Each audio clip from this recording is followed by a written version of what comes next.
We are here today because we want to convey a strong message, to the public and especially to the Malaysian government also, that Bersih is not about personalities or about overthrowing government and communist insurgency and all kinds of stuff that they have been spinning in the newspapers, mainstream media. We would like to assert and reaffirm and to clarify again, if it is not clear already, that Bersih is about people's demands for a clean, fair and free elections. And each and every endorsee organization believes that. That's why we are the endorsees of Bersih, together with thousands, if not hundreds of thousands of Malaysians in Malaysia and also out of Malaysia, or even millions, I might say, who believe in these principles, regardless of whether you are from which political party or whichever religion or race or what. But the point is, it's about clean, fair and free elections.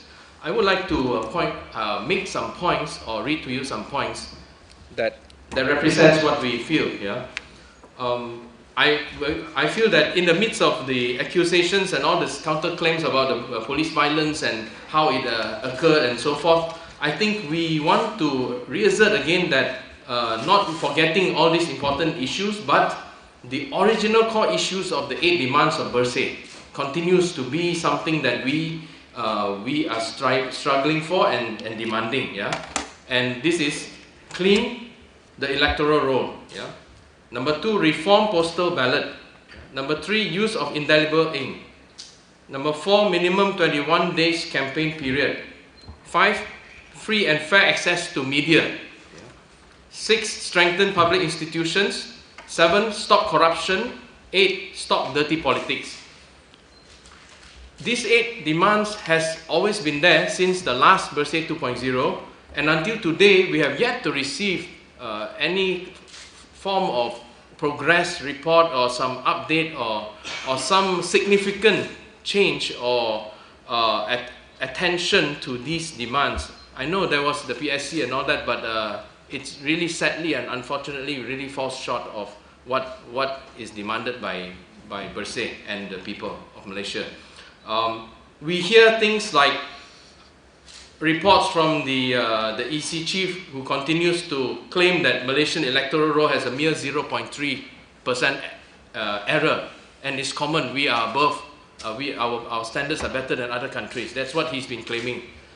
And we still see that there's a questionable 3 million voters identified as potential non-resident voters, meaning that the IC addresses does not correspond with their voting constituencies. And many more questions, and these are all substantiated with research. I mean, this has been reported and which has been presented to you as members of the press before also. So these are questions that still lingers and hovers over us, and so we begin to wonder, like, what actually is going on. Is it like becomes a legalized cheating in the elections? That's what we are fearful about. And that's why we continue to pursue these demands. And we also, not forgetting that there were 3 calls that we made in this Bersih 3.0, and the NGOs and the endorsees continue to stand by it. That is, the first and foremost is, please clean the electoral rolls before the elections is held. If not, then it's just a show, because things are still dirty from inside, so how can you have a clean and fair and elections? Number 2 is, you got to have international observers, to monitor, to at least be witness to these elections, to check us, so that we can assure that it is clean and fair and elections. And then the most important of all, we feel that really the Election Commission has failed Malaysian people, and they should resign. They really should resign. In fact, they should have done that long ago. So these are the 3 calls we continue to reiterate today, we repeat today.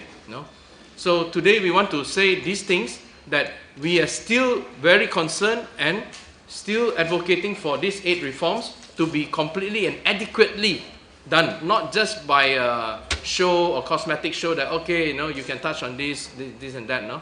And the 3 calls that I said, that we have said before, these three calls continues to be in our minds and our hearts. EC said that Ambiga is perosak, democracy something.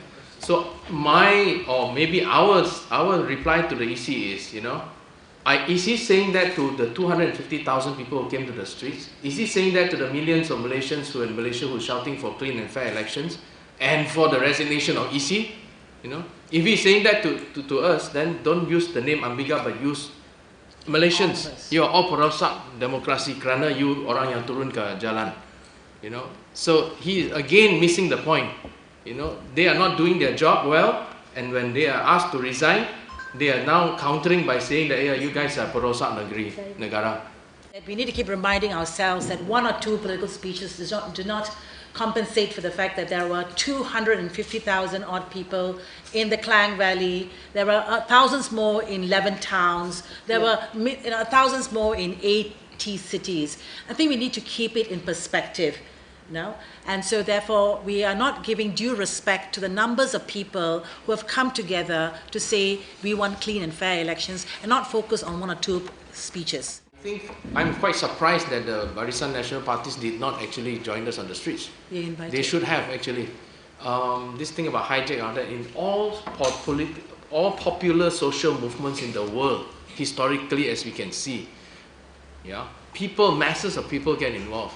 And I think it is not our right or not anybody's right to question, are you a political party member card holder, or are you a Muslim or a Christian or what? It doesn't matter. Whoever feels for that subject or that topic or that struggle has a right to lend their support to that struggle. You could be from a political party or whatever. So the question of hijack or not hijack is something which is again spinned by the government to distract the whole issue from the fact that our electoral roll sucks. I'm telling you, it sucks. MalaysiaKini.com. Malaysia Kini. Malaysia Kini.